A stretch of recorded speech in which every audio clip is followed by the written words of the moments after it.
Hello and welcome back to this damn full idealistic crusade. This video is all about holiday bonding, some Bond gift ideas for the James Bond fan in your life, or if you need a little pick-me-up for yourself during the holiday season.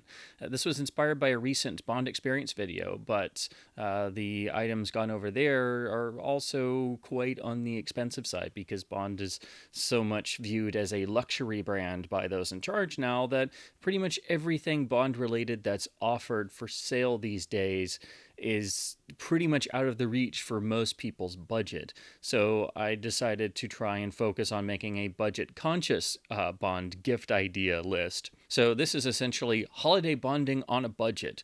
Every item I cover, whether it's new or used, because there are incredible bargains and truly important Bond pieces that you can only find in the used market, but everything here is relatively available. It can be either purchased in person or online and is all $30 or less, with maybe one or two exceptions due to, slight price fluctuations, particularly Amazon and other retailers who constantly seem to fluctuate in price on books in particular. So do keep in mind that the prices may fluctuate a little bit, but they're all around the $30 or under range. And this also includes the vintage and used items I will cover in terms of, again, relative pricing and availability. So to start, I would like to cover the one item on this list that I think is a no-brainer and comes in so many different styles and options and is so incredibly budget friendly, but also so incredibly durable that I think it belongs in every James Bond fan's collection, not to mention it belongs on every James Bond fan's wrist, and that is the Casio Royale, which has been my daily watch ever since I bought it. This is known as the Casio Royale. It's the sort of unofficial nickname because, of course, it looks so similar to Bond's Seiko from Octopussy due to the really fascinating analog clock on this digital watch in the upper left corner, looking quite similar to the tracking device indicator on Bond's Seiko in the film. This is also ridiculously durable. It is incredibly cheap, sometimes dropping under $20, depending on which type you go for. They come in many different colors. They come with different bands. You can also change the bands, and they even come with a metal bracelet. And again, they are ridiculously durable. They do have a good amount of basic water resistance, and the battery is rated for 10 years. And when you do have to replace the battery, it's just a standard inexpensive battery. So again, this is a watch that even watch nerds seem to really like and appreciate. And it's quite incredible the value that Casio got into this little thing. And every time I look down at my wrist during the day, I think of Octopussy and I hear the beeping of the tracking device in my head, and it makes me smile. So it's really a no-brainer. It's a brilliant value for money, and quite frankly, this is the best watch I've ever owned. I've owned a variety of watches. I don't consider myself a major watch person, and I've never owned a truly expensive watch, but I've owned a number of watches over the years, and I don't really like the idea of wearing a more expensive watch every single day, but I do like having one as a daily watch. And for the money and for the value and for the sheer Bond connection and the incredible amount of features they put into this, including an entire world map, because this is also a world time watch with changeable time zones. I mean, especially when it drops below $20, you can't go wrong with this. And it does look remarkably similar to the Octopussy Seiko. So do yourself a favor and check this out, or maybe pick up one for the Bond fan in your life. You can even buy these at Walmart. They do carry versions of this model in various regular brick and mortar stores. So it's something you can literally walk in and purchase in store. But again, if you order online, you have more options for different colors and different bracelets and straps. So now let's turn to the printed word and look at Bond literature and Bond reference books, because there are incredible values in both Bond reference books, newer books, older books, and of course the literary Bond printings themselves. So it was a bit of a struggle to try and think of some of the best of the, say, more modern reference books and releases, and then try to figure out which ones were under or around $30 and which were your best bang for the buck. Of course, the easiest answer and the ultimate overall best choice for any Bond fan to have a single reference book on the shelf is some kind of hero, which is available in different editions, and of course the more inexpensive paperback option as well. This is really now the definitive overall Bond tome. This is the Bond book I wish I had when I was growing up, and this basically compiles, along with new information, all kinds of information from other various sources, and it's basically become your one stop for overall Bond reference works and Bond studies, really. And it's a quite hefty tome, and again, it's one of those books you can't put down. You wish it was longer, even though it is quite substantially long. The cover artwork is quite nice, and the paperback also has the same overall design. But of course, you do want to get to the second edition, which is a little bit updated, but otherwise the rest of the text is the same. But this, again, is your real first stop for Bond reference books these days. Equally as important, I think, and also relatively new and worth its weight in gold, is Nobody Does It Better, which is the unauthorized oral history of Bond by the same writers who have done these same incredible books for Star Wars and 2 different volumes on Star Trek. And these basically compile interviews and go through film by film and have it's like you're having an endless dialogue or conversation with everybody, but they have both new and vintage pieces, because there's a lot of really just priceless interview material with core Bond team members who are, of course, no longer with us. And so the idea of this being a sort of oral history, if you've ever read a book like this, you kind of know what this experience is like. But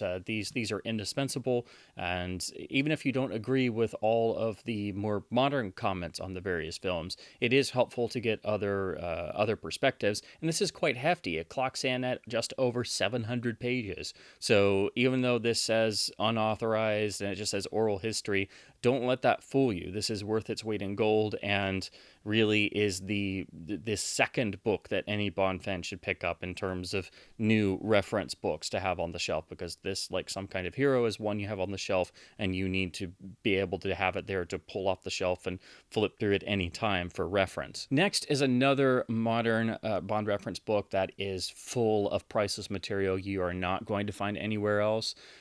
This is one of several books the author has written on Bond, and he's got another one coming out, I think, this December, actually. It's either in the next couple weeks or maybe in January. I'm not sure of the actual date.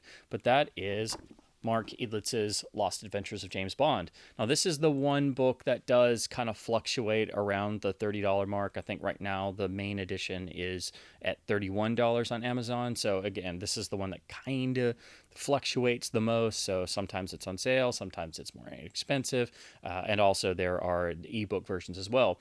This is the first edition. There are 2 different covers. This is the one with the disappearing Dalton, which I really love. So of the 2 covers, this is the harder one to get. So if you're trying to get this cover, it is usually a little bit more expensive, and it's the less common version out there. But the actual book contents are exactly the same, and the standard cover looks good. It's just this one is a little bit more striking, obviously. But this is a hefty tome that covers so many elements of Bond's history in terms of sections of the Bond canon that are just not gone into, or things that have kind of been forgotten, or things that never happened. That's the real theme of this book. But the main focus is, of course, on the unmade third Timothy Dalton James Bond film and the various script drafts and ideas that were kicking around. But what's really helpful and most fascinating about this is this book also has newly commissioned artwork to help you visualize things and the various drafts of the unmade third Dalton film. So you get little visual treats as well. And it's quite a hefty tome, but it doesn't just stop at the third Dalton film. There's discussions of the unmade spin-off films with Wei Lin or Jinx that were teased in the Brosnan era. There's discussion of James Bond Jr. and the spin-off novels. There's discussion of the fascinating Find Your Fate, Choose Your Own Adventure James Bond novels that were done as a tie-in to A View to a Kill.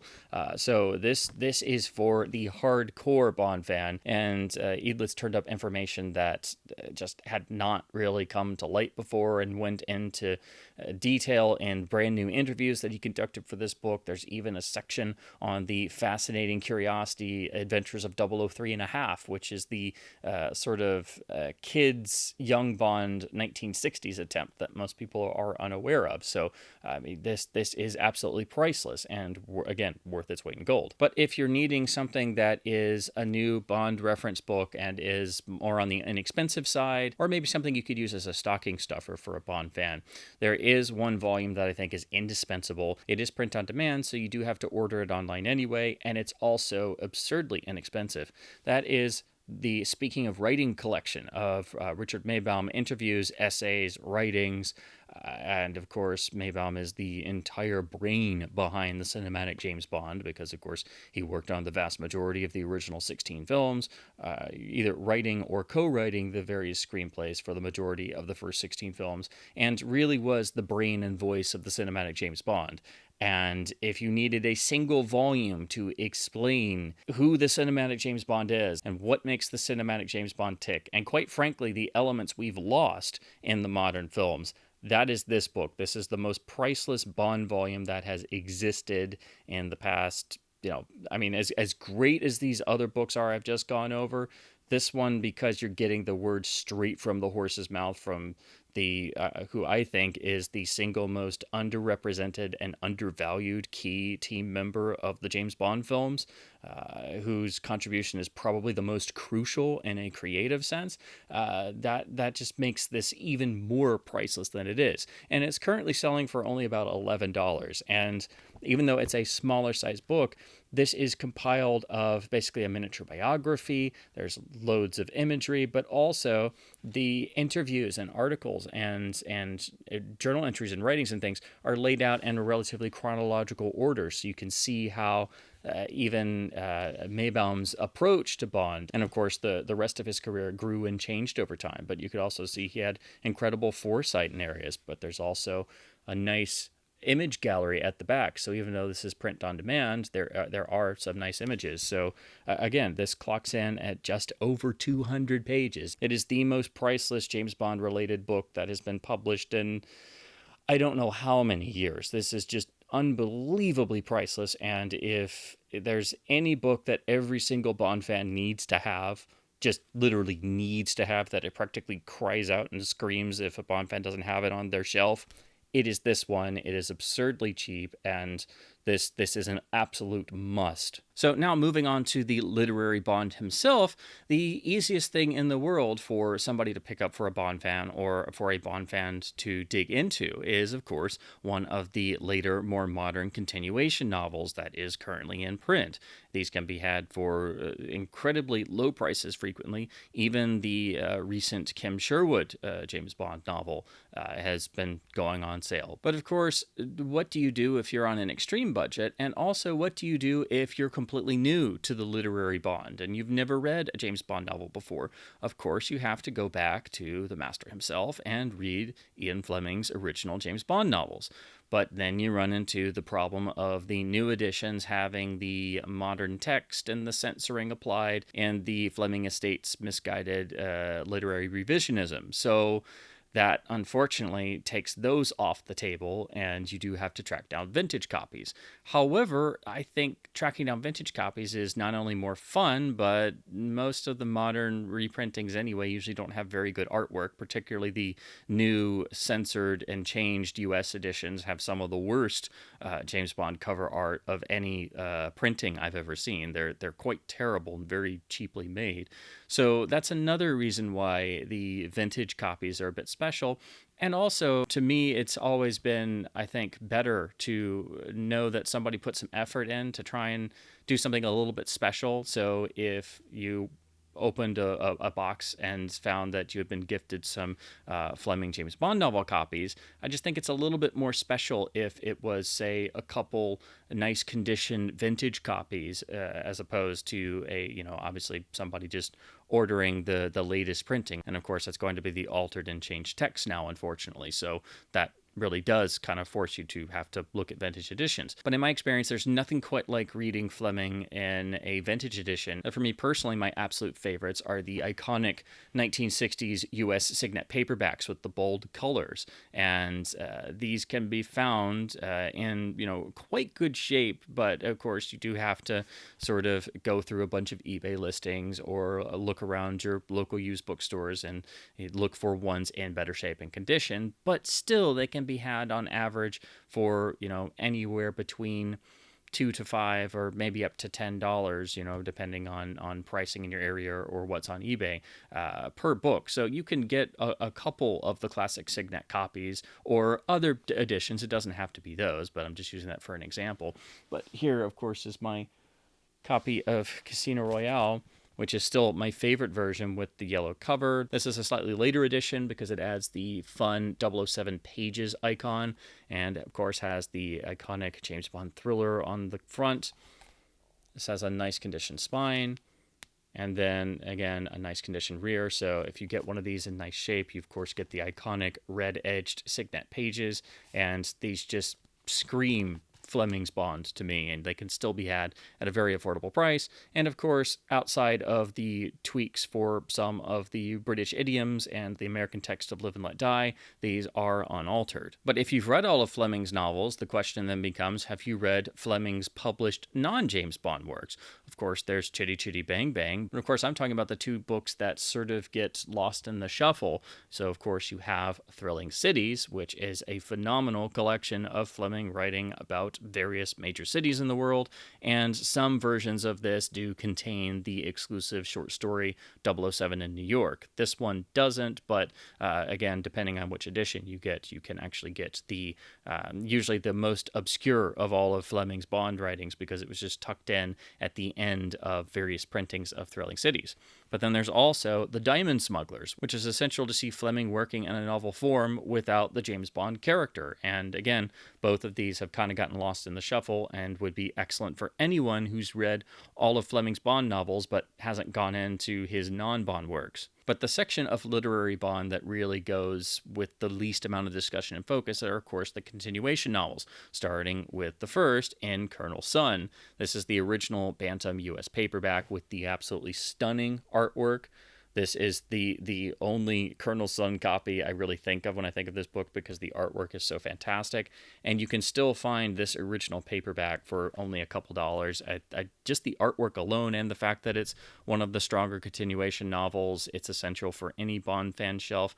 But this, and along with most of the other continuation novels, they've finally gotten reprints. So you can also pick up reprints of the continuation books. But again, there's just something really special about the vintage editions. And this one in particular, for me, is the only Colonel Sun I read and think of is the gorgeous original U.S. Bantam paperback. And of course, you have to look at the John Gardner era.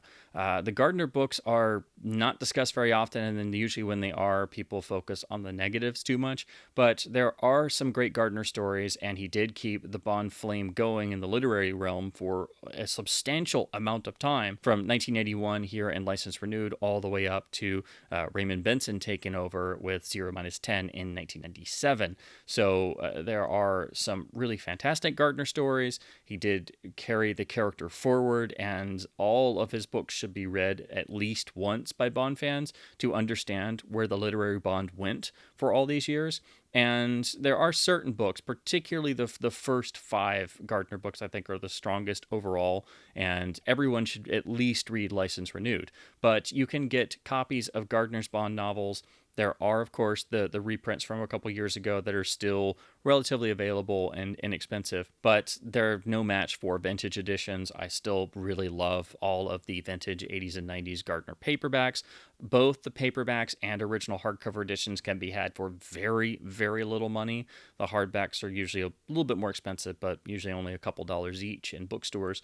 But the vintage paperbacks you can find anywhere, and sometimes I see even a really minty copy like this that's in perfect shape with no real wear.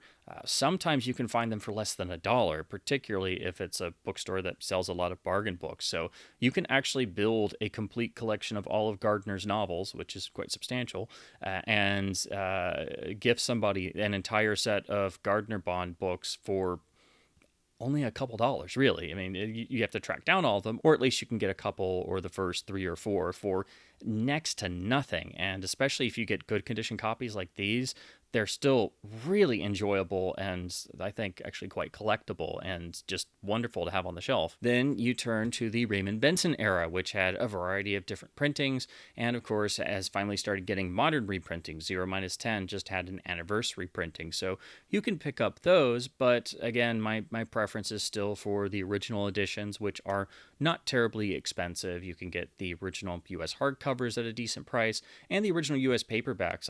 I really love the design of those, and those were my overall favorite for the actual cover artwork design, and those are very inexpensive.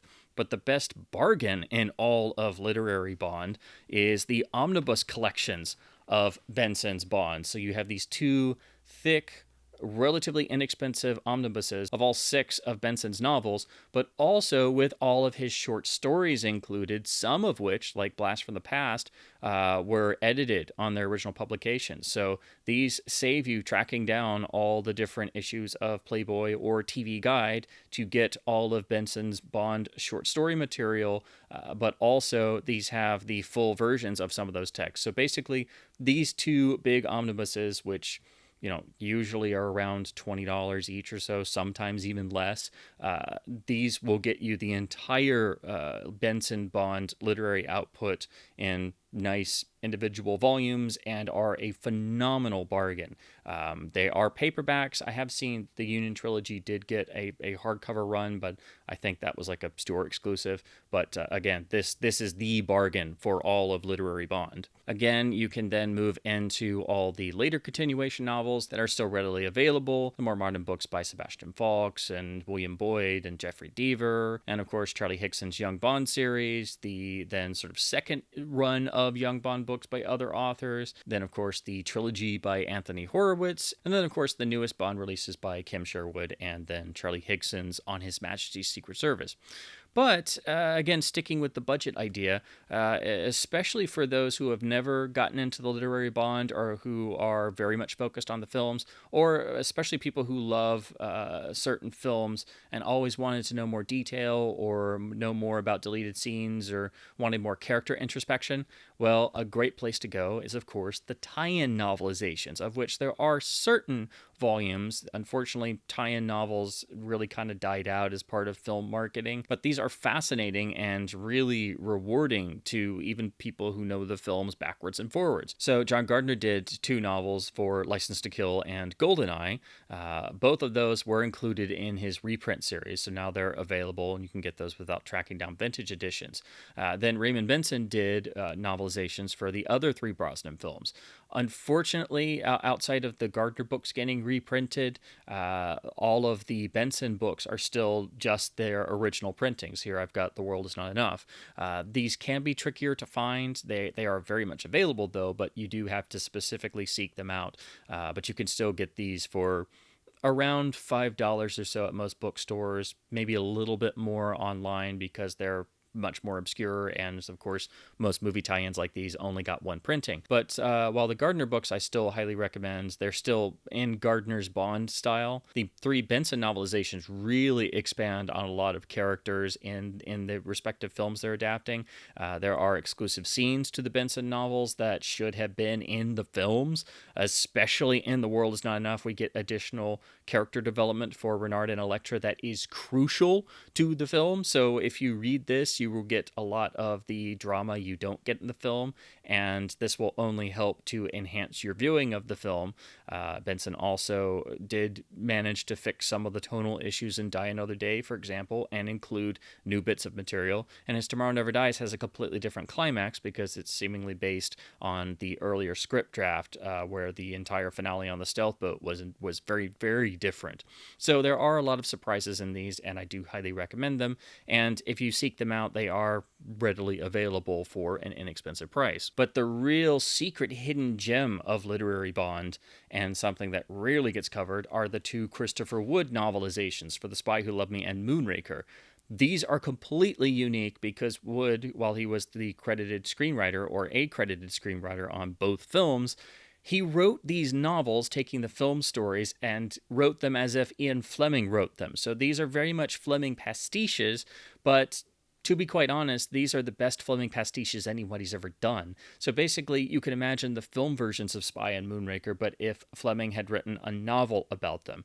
These are incredibly well done, but of course you do have to track down these vintage copies. They were only reissued as ebooks for a short while, and now those are also out of print. So these can be found at good prices, but they are very hard to find, especially in good shape. So of everything on this list, these are the most difficult difficult to obtain, but if you do manage to find them, it will delight any Bond fan, particularly someone who loves both the literary Bond and the cinematic Bond, because this is really a fusion of them. And these do have some exclusive scenes. And for example, you even get a Fleming-style torture sequence in The Spy Who Loved Me. So you can just imagine Roger Moore's Bond from Spy having to go through a Fleming-style torture sequence. Also, most every element is gone into greater detail, from the heroines to the romances, even the villains and their plots. We get Stromberg's backstory.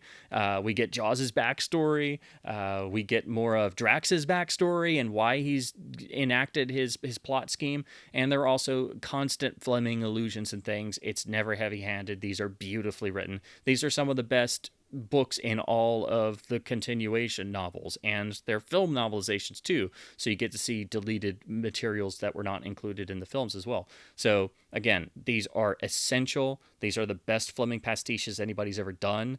These are incredible little treasures, but again, you do have to track down these vintage copies. They can be hard to find, but when you do find them, they're usually not very expensive. So depending on what store you're at or condition, or if you're looking at copies on eBay, you can usually get these for $10 to $15 or less. I have seen them in bookstores for less than $5, so it just depends. But I wanted to include these because these are the hidden gems of all of literary Bond. Then, of course, if you wanted to dig into other sides of the literary Bond, it would help to look at what influenced Fleming himself. So look at some of his favorite authors and some early examples of great spy fiction from other writers that were, of course, on Fleming's mind, but also helped to influence Bond and Fleming's style. So, of course, that would mean looking at the classic works of Graham Greene, such as Our Man in Havana, or especially Joseph Conrad's The Secret Agent, or, crucially, John Buchan's The 39 Steps with the Adventures of Richard Hannay, or for a specific writer who was hugely influential on spy fiction and Fleming, and is even name-checked by Fleming in the novels by having Bond actually read Eric Ambler. You could look at any classic Ambler novel, such as here I have a copy of The Mask of Demetrios. But most of all, the person who doesn't get mentioned enough, someone who Fleming was a giant fan of and was enormously influenced by. Also somebody that Fleming became relatively friendly with, who also was a fan of Fleming's work and the James Bond character. That, of course, is the legend Raymond Chandler, and his character of Philip Marlowe. It really does have some of the core Bond elements there. But of course, Marlowe is the sort of romanticized knight-errant moving through the mean streets that Chandler wrote so beautifully of. But Chandler's style is such a beautiful usage of the English language that you can see how his inherent humor and outsider status did rub off very much on Fleming. So there is, I think, a direct literary connection between Chandler and Fleming, but also Chandler was a vocal supporter of the Bond novels and really loved Fleming's work, and they did become relatively friendly. So I think it's very fitting for Bond fans to also look at Chandler. But let's say you're looking for James Bond comics. Well, the best bargain out there is the Titan Books Omnibus series, collecting the iconic James Bond newspaper strips, which started as direct adaptations of Fleming's Bond. And these were, of course, the big pop culture image that people had in their heads of who James Bond was before the film started. And in fact, most people were thinking about the comic strip James Bond when the films first started getting off the ground. And so this was the sort of image people had in mind. Titan has done a brilliant job at reprinting these, but the omnibus collections are a great value because they take the previously published individual volumes and combine them into these nice uniform releases. There are several of these that collect all of the newspaper comic strip James Bond titles, including when they eventually started making up their own original stories. And they all have this nice uniform design. They're all very inexpensive. Usually they're $20 or less, and it's much better to pick up these omnibuses than all of the individual volumes, which are mostly out of print, and these are, of course, a much better bargain. So this is the best bargain, I think, in the comic Bond world. Now, in terms of Bond music, there's only one real item of note to discuss in the more recent era Bond releases, and that, of course, is the La La Land Records complete score releases of 3 of the David Arnold scores. They, of course, did The World's Not Enough and Die Another Day, But of course, unfortunately, TWINE is out of print because all of these releases are limited to a certain number. And also, these two scores really were in great need of expansion, and their original releases, especially the original release of Die Another Day, was very short and also had horrible mastering. So these were just a godsend. You can still get copies of Die Another Day, but currently it's out of stock on their website. But their latest release is, of course, the complete score for Tomorrow Never Dies, which is a 2 CD set with the complete score. This means you don't have to track down that absurdly rare and expensive, I think it was Chapter 3 Records second CD with most of the score that was not on the original CD release. On all three of these, David Arnold worked with the team putting these together, so it does have composer input, and all of these do include a few little bonuses and demos and things. So they're really essential. They are the definitive releases of these scores. They had a lot of time and effort put into them, and La La Land is one of the finest of all the boutique soundtrack labels. And all of these only retail for $29.98 on their website. Their shipping can be a little bit pricey, but they also do run a lot of holiday sales. But again, their current release in print right now is the complete score of Tomorrow Never Dies, and these three releases have been the only good news on the Bond soundtrack front in years, because unfortunately the original soundtracks have been treated quite poorly in terms of releases outside of the few 2003 CD expansions. Now, turning to the films themselves, most Bond fans are going to have the series on a physical media release or one of the box sets and things, but there's a lot of other areas of Bond in physical media that are not often covered. So there are, of course, the various transfer issues with the various releases that are in print and the masters in print. Especially the condition of the audio tracks for the original films is quite poor on all the modern releases, which focus on the horrible Mikasa Studio remixes that date back to the 2006 Ultimate Edition DVDs. So on the audio front, you do have to have older copies of the films across different releases to have the best audio presentation of the original audio mixes.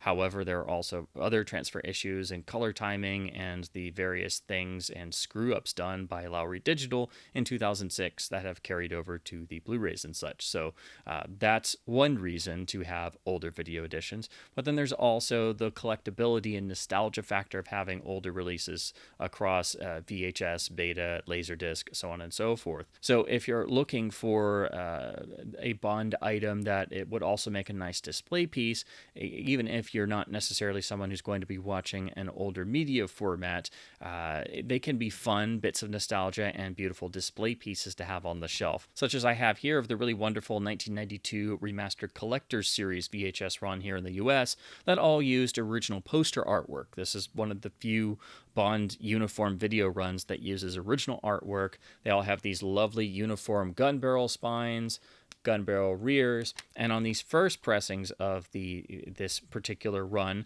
they have these open flaps. I have a little bit more printed material, and these first editions are a little trickier to find, and it's very difficult to get all of these, but this is just an example of a nice display piece. These are, of course, just pan and scan versions of the Laserdisc masters, but still, this is a real nice bit of nostalgia. It's a great display piece, and they're relatively inexpensive when you stumble across them. Again, it's just if you're looking for more of a bit of nostalgia or a nice display piece. In terms of display pieces and home video, nothing beats the two deluxe CAV Laserdisc box sets MGM UA did for Goldfinger and Thunderball, which I have here. This is easily the most premium packaging for any James Bond release and uses the incredible Frank McCarthy artwork for the original campaign that astonishingly was not used. So this is a gorgeous LD box in full CAV with a full custom insert, custom disc labels, the works. It is without question the greatest display piece of all Bond video releases. And this, of course, is where MGM created the stereo remix of the film that has made it onto all of the other releases of the film except the Ultimate Edition DVD, and has become the sort of now standard audio mix of the film and uses the alternative Mix B mono source. So this is the box set that stereo remix was made for. 1994, and this is where all of the John Cork documentaries for Thunderball originally premiered. So this goes hand in hand with the beautiful deluxe Goldfinger box. But if you're looking for just a really great Bond display piece, a real piece of nice art to have on the shelf that's also impressive and also ridiculously cheap, you can get the standard release of GoldenEye. This is so common, it usually sells for just $1 or $2, but it's also a ridiculously good Laserdisc pressing. It has the same transfer and supplements that made it over to the special edition DVD, and the jacket is fantastic. And if that wasn't enough, it has an incredible gatefold. As you can see, even Desmond made it onto the gatefold, and even Derek Meddings is on the gatefold because this has all of the supplements, because the supplements were made for this stuffed special edition Laserdisc. And if that wasn't enough, this has the original Dolby Digital AC3 mix of the film with the rather legendary in home video circles intensive bass. This has a lot more bass in it in terms of the LFE track, so much so that most people thought it was defective, but that's actually how a lot of 90s Dolby tracks were mixed. So I sort of lovingly refer to this as the club mix of GoldenEye. All of these materials in this master and this club mix made it over to the special edition DVD, but honestly, since that's an early DVD and everything's shoved onto a single disc, on a good setup, the Laserdisc actually looks better. But this is just such a beautiful display piece, and it's so cheap. Again, it's so common, it's usually only $1 or $2. So if you want to get a Bond fan something that's really nice and impressive to have on the shelf, even if they don't have a Laserdisc player, you can get the standard pressing of GoldenEye for just $1 or $2. To go back to the technical front, you could also get somebody the Criterion release of Dr. No, which was a direct print transfer, is ridiculously accurate to an original IB Technicolor source, is still a beautiful presentation of the film in spite of it being, from the early 90s and standard video. But also this has the finest presentation of the film's original mono mix of any video release. And that is absolutely crazy, but that's literally what it is. This has a digital PCM mono track. It has been not messed around with. And aside from the conclusion of the film trying to fix the fade out sort of warble at the end, this is the best release of the film's audio. But again, you do have to take the ending from another source. The MGM Laserdisc, which is also very inexpensive, uses the same print source, but this has the best overall audio presentation of the film, and it's super important for that reason. Or you could spend a bit more and get the CAV special edition version with the so-called band commentaries.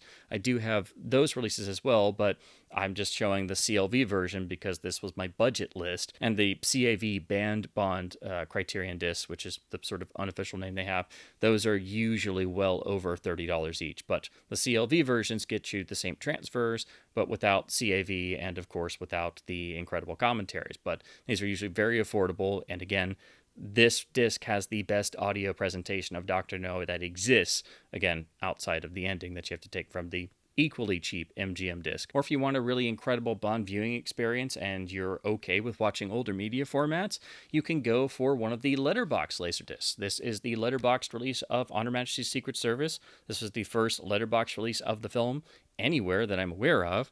This is also the first major uncut release of the film. This is completely uncut. It is in a widescreen ratio, and it has the original mono mix as lossless PCM. And wouldn't you know it, this is the best sounding version of the film's original mono mix that is on any release. It is noticeably superior to every other version of the film, particularly the modern remix, which is atrociously bad, and the lossy mono presentations on the modern releases sound truly inferior to this disc. So this disc is worth its weight in gold, but you also get the sort of 1989 MGM Bond style Laserdisc jacket, which does use the late 80s, early 90s artwork they created for the VHS release. So of course, this does have a lot of nostalgia attached to it. It has a particular charm and style you get used to, but also these have nice gatefold collages as well, so it's a great display piece. But again, the real draw is you have a great presentation of the film, even though it's a disc from 1991 and an old MGM transfer for Laserdisc, and it is still, to this day, the best source for the film's original audio on any release anywhere. And it is so superior that even to average ears on the most basic equipment, it makes the modern releases sound like the utter crap they are. And then last but certainly not least, there are of course the Bond adjacent films, or the Bond cinematic precursors, or films worked on by enough key Bond team members that they have quite a bit of the Bond flavor or the Bond DNA. So there are thankfully some wonderful newer Blu-ray releases of films like this. And I wanted to highlight two that I've reviewed on this channel that are very affordable, both have newer transfers. And the first is the beautiful Warner Archive release of Action of the Tiger, which is from 1957, made for MGM, and directed by Terrence Young, who directs Sean Connery for the first time. Now, Connery is not in the film very much, but this film has the Terrence Young style, has the Terrence Young flavor, and is incredibly reminiscent of the first two James Bond films. In particular, there's a great dose of the feeling of From Russia with Love here, and then add in the fact that you've got Connery in a small supporting role being directed by Terrence Young for the first time. So you will feel so much of the classic 60s Bond spirit in this film, and it's fascinating to see Terrence Young working in the action-adventure genre a couple years before and seeing some of the more modern Bond elements we love and adore starting to come to the surface, and seeing Terrence Young already working in a similar sort of vein. This is also a ridiculously enjoyable film. It is, the script is not necessarily the greatest, and there are some definite dated or old-fashioned elements, but it's just ridiculously well made. It's far better than it should be, and the Bond connections and the Bond feeling is just so prevalent. Any Bond fan will have a field day with this. This is another beautiful Warner Archive new transfer. It's also an uncut continental version of the film with an additional scene, and it's very affordable with a very well-mastered disc and a brand new transfer. The other is 1946's OSS, which was produced and written by Richard Maybaum, and basically this is 1940s James Bond. I mean, it's telling the slightly fictionalized story of undercover agents behind enemy lines in World War II and trying to thwart the Nazis. But it is incredibly realistic and has so many Bond elements because it's written and produced by Richard Maybaum that it's quite frequently 1946 Bond in a lot of ways. And Alan Ladd's star persona is a great deal of the cinematic Bond's DNA.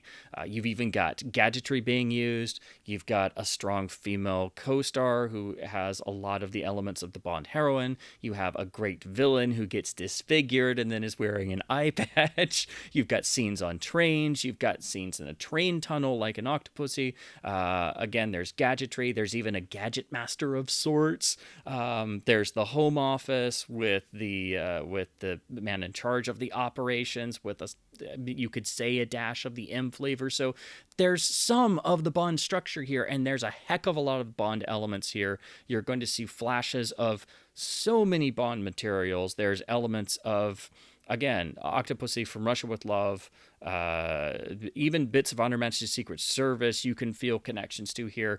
And all of this is because you've got Richard Maybaum writing and producing this film. And this was the first film to deal with the OSS after the war. There were a number of films that were trying to come out. And this is the one that got official government approval and the one that came out first and is quite realistic, not afraid to be gritty. And quite frankly, this is still one of the best man on the ground undercover World War II films there is, because it is incredibly realistic, incredibly well written, staged, directed. I mean, and it really puts you in the mindset of undercover operatives and how that plays with their psyche over a long period of time. This is an incredibly well-made film. This is the Kino Lorber Blu-ray release, which is a newer master and does have a nice commentary as well, and it is very affordable. And as I said when I reviewed this disc, this is essentially a Rosetta Stone for understanding the development of the cinematic James Bond, and that's all due to Richard Maybaum's involvement. This is one of the key James Bond cinematic precursors. And so there you have it. These are just some of my holiday bonding on a budget gift ideas for the Bond fan in your life, or maybe some nice Bond-related gifts for yourself if you're looking for a nice Bond pick-me-up this holiday season. All of these items can be had for around $30 or less, and the items I've highlighted here outside of the Christopher Wood novelizations are easily available and very inexpensive on the used market. So I will leave a bunch of links in the description below for everything that's available new from Amazon and other retailers, and I do hope that my babblings about the world of James Bond and physical media items has been at least somewhat fun and informative. I just thought this would be a fun thing to do after I saw that Bond experience video, and there being so little out there for James Bond fans, particularly James Bond fans on a budget. So you do have to think outside the box a little bit, but to be honest, that's always been half the fun of being a Bond fan, because we're usually searching out things like these anyway. So as always, please do keep supporting independent stores and bookstores wherever possible. Keep your Bond flag flying, keep bonding, happy holidays, and thank you ever so much for watching.